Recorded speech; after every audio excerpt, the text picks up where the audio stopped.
We reach the semi-final stage of both the Derby Plate and the Derby proper itself, and we can look at the Derby Plate first semi-final first of all. And if you look at the graphic there of the lanes that they'll take, you'll see most of the greyhounds are edging towards the inside. I do feel that Glengarde Bale, with his trapping ability, has got a marvellous chance to lead here, despite the fact he's probably drawn a little bit wider than necessary. However, he did run from trap 6 on the 26th. That was last week in the heats of the Derby Plate. Watch trap 1 as well, Fat Boy Storm, because he's in this second semi-final as well. So let's just watch Glengarde Bale cut across. You can see Angry Dad showing early pace and muscling his way to the front. And he just shoulder charged Glengarde Bale. And I do feel that he lost a little bit of momentum in doing so. He picked up nicely. He chased after the winner there, Angry Dad, who's a young puppy going places, and he's in the second semi-final. But look at Glengarde Bale. He stays on well in the closing stages, as does Fat Boy Storm.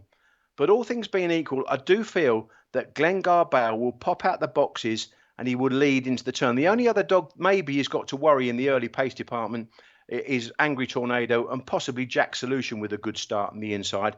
But I do feel the superior pace of Glengarde Bale will take him to the front, and I think he's the bet in the first semi-final.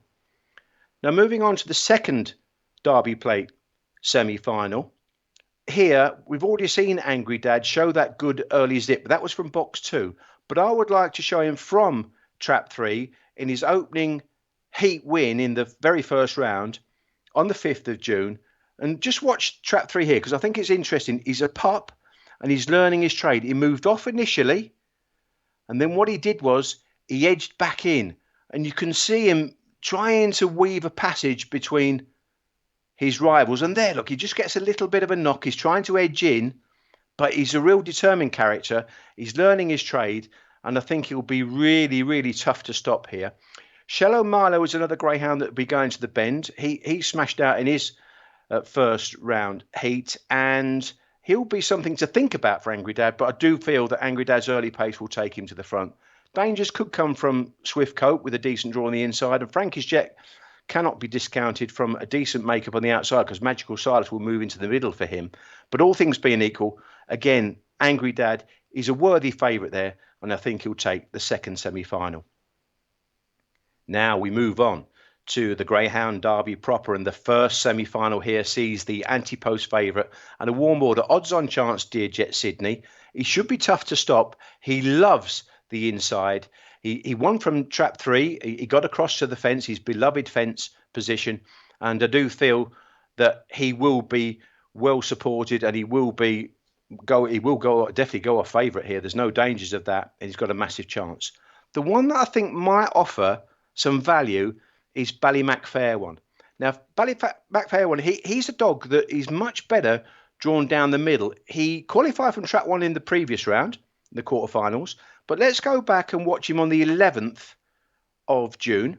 This was in the second round from trap 3. Just watch him trap. He traps really well, and he shows good early pace, and he does edge across, and we can see that as well, because we'll take a chance to look at the head-on of this very race. But you can see there he's got all-round pace, and he clocked a 29.09 doing that as well. So he's no slouch by him. He's actually got the fastest clock in this lineup of the second semi-final. Just watch him, though, edge in. And that is going to be his trait, just to move gradually. It's not going to be a dramatic line, but he's going to move in from trap 4. You can see him from 3 here, edging in towards sort of lane 2.5, if you like. But he has got that potent weapon of all-round pace. Now, if he jumps and he gets first dibs on Dear Jet Sydney, it could be race on. I do feel that he'd get himself in the race. He just could offer a little bit of value. If you don't like taking the odds on Dear Jet Sydney, I think Ballymac Fair One at a reasonable price could be a lively danger there. Now, the second semi-final. This is probably going to be the bet of these 4 races. Knock the Ball Sid. He was switched from a rail seed after his first 2-round exploits in the third round to a middle in trap 4. Now, that was on the June the 19th. Let's watch him, because he ran against Thorn Falcon as well. They're both in the same traps. Knock the Ball Sid's in 4, and Thorn Falcon is in trap 6. And you see, Sid, he bombs out. He edges across almost into lane 3, but it's not a bother, because he's got that good trapping ability, and he's got that early zip, and he fairly ran away from his field. Now, you can watch Thorn Falcon. He tries his level best to pick up, and he does indeed stay when he comes off the last. But there's no vulnerability these days about Not the Bull Sid. He starts, he stays, and you can see he takes that line as well. He's edging across the rails as he gets towards the latter stages of the race. And I think it could be much of the same here. He's got Clara Lion on his inside. He hasn't really got any early pace to speak of. Gaytime Milo's been running well, but I don't think he's got enough to clear Not the Bull Sid. And there could be a little bit of a jam between New In Session and Bocco's Belly. Bocco's Belly, I do feel, will qualify because he ran really well to get past New In Session in the quarterfinals. But all things being equal, Not the Bull Sid, bomb out the boxes, get to the front. I think he's the bet of the round.